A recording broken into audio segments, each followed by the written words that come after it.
年の目標を考えたり、こんなことを頑張りたいなと考える一年の始まり。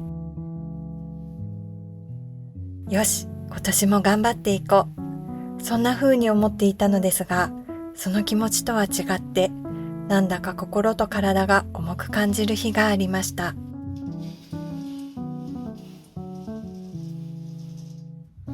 いっぱい寝ても甘いものを食べても気分転換に外に出てみてもなんだか気持ちが落ち着きません。どうやら気づかないうちにいろんなことを小さく頑張り続けていたみたいです。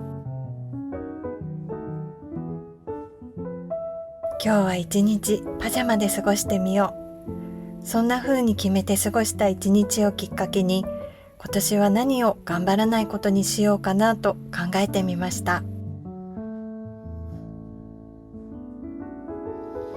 今回は2026年私の頑張らない宣言にゆるっとお付き合いいただけたら嬉しいです。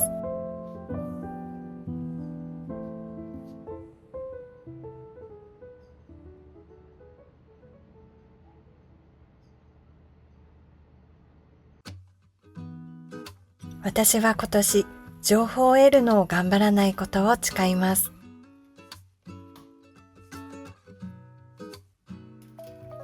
ここしばらく毎朝ライブ配信を聞いたりラジオを聞いたり、朝のインプット時間が私にとって当たり前になっていました。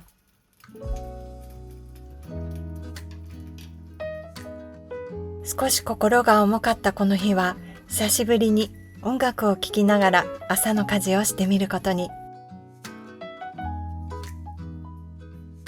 そういえばいつからか朝に音楽を聴く習慣がなくなっていて、手を動かしながらぼんやりと考え事をする時間も減っていたことに気がつきました。私にとって自由に考える時間というのは、学ぶことと同じくらい大切なことだったと思い出しました。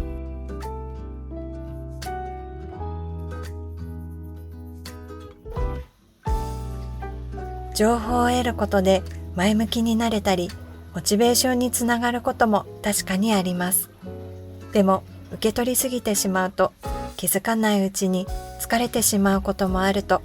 改めて自覚しなければいけないなと思いました。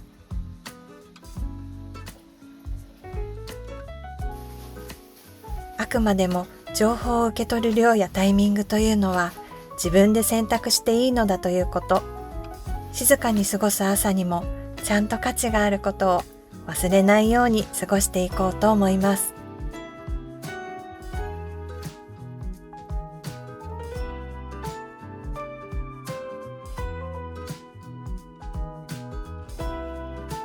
私は今年いつも通りを頑張らないことを誓います。私にとってのいつも通りは、朝ごはんを作って掃除をして簡単にでもメイクをして髪の毛を整え、ちゃんと座って作業をすることでした。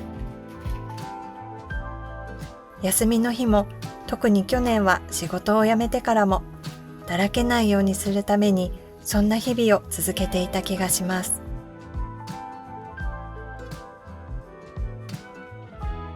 心が少し重かったこの日は、メイクをせず髪の毛も整えず、お日様に当たりながらベッドの上でゴロゴロして過ごしました。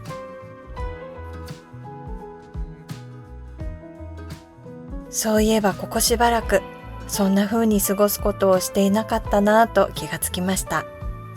そしてそんな時間は思っていた以上にとても最高でした。スーパーに買い出しにも行きたかったけど、今日はあるものでいいやと明日に持ち越したり、いつも夜に見る大好きな YouTube もお昼からぼんやり見たり、ルーティン化してしまえば頭を使わずに体を動かせると思っていましたが、実は心が頑張ってついてきてくれていた日もあったのかもしれません。時にはそのいつも通り自体をお休みさせてあげることも大事なんだなぁと感じました。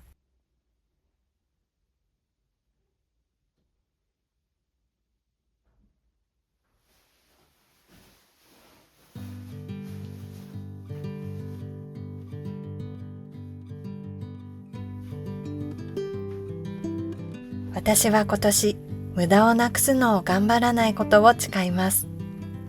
私にとってシンプルであることが自分の心地よさにつながっていることは間違いないのですが、もしかしたら少し無駄がないかどうかを考えすぎていたのかもしれないなと思いました。可愛いなと思ったもの、食べたいなと思ったもの、やってみたいなと思ったこと、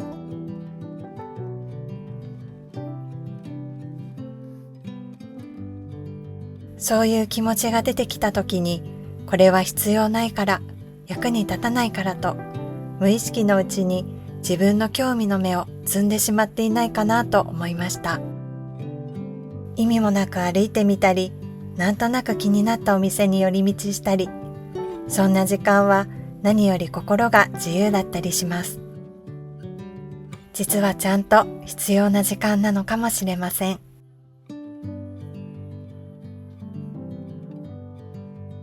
今年は無駄を減らすよりも自分が何にワクワクするのかをもう少し大事にしてあげたいなと思っています。物やことを必要かどうかで削ぎ落とす前に、自分はどう感じているのかをちゃんと見てあげるようにしようと思います。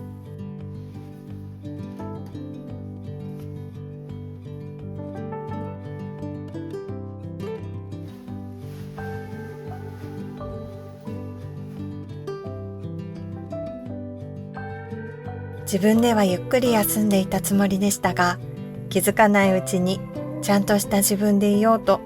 無意識に力を使ってしまっていたようです。自分の人生を長く歩いていくには、時々力を抜くことも大切なんだなぁと感じました。今日お話しした3つのことは、頑張りすぎそうになった時に力を抜いていいよと自分に許可を出すためのものです。自分の心にそっと耳を澄ませて、感じていることに素直に正直にいられたらいいなと思います。最後までご覧いただきありがとうございました。私の頑張らない宣言が少しでも皆さんの心をほわっと緩めるきっかけになっていたら嬉しいです。